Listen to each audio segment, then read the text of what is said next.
Sir ನಮಸ್ತೆ. ನಾನು ಬೆಳಗ್ಗೆ ದೇವಸ್ಥಾನಕ್ಕೆ ಕೈ ಮುಗಿಯೋಕ್ಕೆ ಬಂದಾಗ ಕಳ್ತನ ಆಗಿರೋ ಅಂತ ಮಾಹಿತಿ ಗೊತ್ತಾಯಿತು. ಇಲ್ಲಿ ನಮ್ಮ ಗ್ರಾಮಸ್ಥರೆಲ್ಲ ನಿಂತು ನೋಡಿದಾಗ ಡೋರು ಹೊಡೆದಿರೋದೆಲ್ಲ ಗೊತ್ತಾಯಿತು.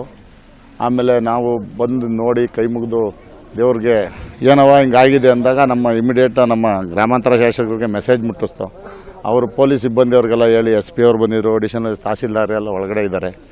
ಬಂದು ಕಳ್ತನ ಆಗಿರೋದ್ರಿಂದ ಬೆರಳಚ್ಚ ತಜ್ಞರು ಡಾಗ್ ತಜ್ಞರು ಎಲ್ಲ ಬಂದು ಎನ್ಕ್ವೈರಿ ಮಾಡ್ಕೊಂಡು ಹೋಗಿದ್ದಾರೆ. ಈ ತಾಯಿ ತುಂಬ ಶಕ್ತಿವಂತೆ, ಶಕ್ತಿಪೀಠ.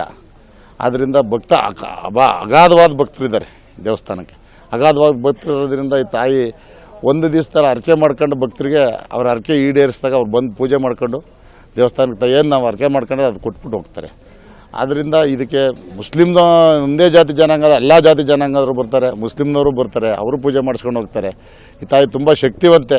ಆಮೇಲೆ ಪೊಲೀಸ್ ಸಿಬ್ಬಂದಿ ಎಲ್ಲ ಬಂದಿದ್ದಾರೆ. ಪೊಲೀಸ್ ಸಿಬ್ಬಂದಿ ಎನ್ಕ್ವೈರಿ ನಡೆಸ್ತಾರೆ. ತುಂಬ ಇಂಟೆಲಿಜೆನ್ಸ್ ಪೊಲೀಸ್ ಇರೋದ್ರಿಂದ ನಮ್ಮ ಗ್ರಾಮಾಂತರ ಸ್ಟೇಷನ್ ನಮ್ಮ ತುಮಕೂರಲ್ಲಿ ಅವ್ರನ್ನ ಕಳ್ಳರನ್ನ ಹಿಡ್ದೇ ಹಿಡಿತಾರೆ ಅನ್ನೋ ಭರವಸೆ ಐತೆ. ಹಿಡಿತಾರೆ. ಇನ್ನೊಂದು 4-5 ದಿವಸದಲ್ಲಿ ಅವ್ರನ್ನ ಹಿಡಿದು ನಮ್ಮ ದೇವಸ್ಥಾನಕ್ಕೆ ತರ್ತಾರೆ ಅನ್ನೋ ಒಂದು ಭರವಸೆ ಐತೆ. ಟೋಟಲ್ಲು ಅಂದಾಜು 2 ಕೋಟಿ ರೂಪಾಯಿ ಒಡವೆ ಇದೆ ಅಂತ ನಮ್ಗೆ ಅನಿಸಿದೆ. ಇನ್ನು ಜಾಸ್ತಿ ಇದೆಯಾ ಕಮ್ಮಿ ಇದೆಯೋ ಗೊತ್ತಿಲ್ಲ. ಒಡವೆ ಇದೆ ದೇವಸ್ಥಾನ. ಅದರಲ್ಲಿ 50 ಗ್ರಾಮ್ ಹೋಗಿದೆ ಅಂತ ಮಾಹಿತಿ. ಒಳಗಡೆ ಹೋಗಿದೆ.